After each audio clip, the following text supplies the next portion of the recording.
it's something that we talk about all the time, like why investment management and sort of how you get started, right? Is where you're going with that.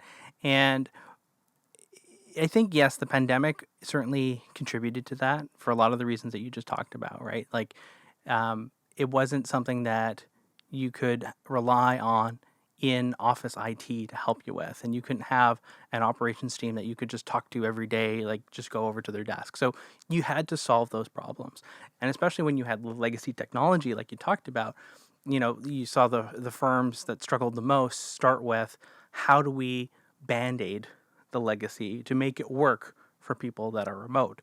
But then as the pandemic continued on, I think we saw a couple of things happen. One was the markets started to recover relatively quickly, and people's portfolios started to do well.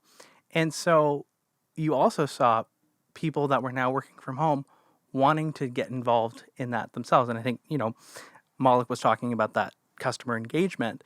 And you also saw a trend towards like huge increase in self-directed investment.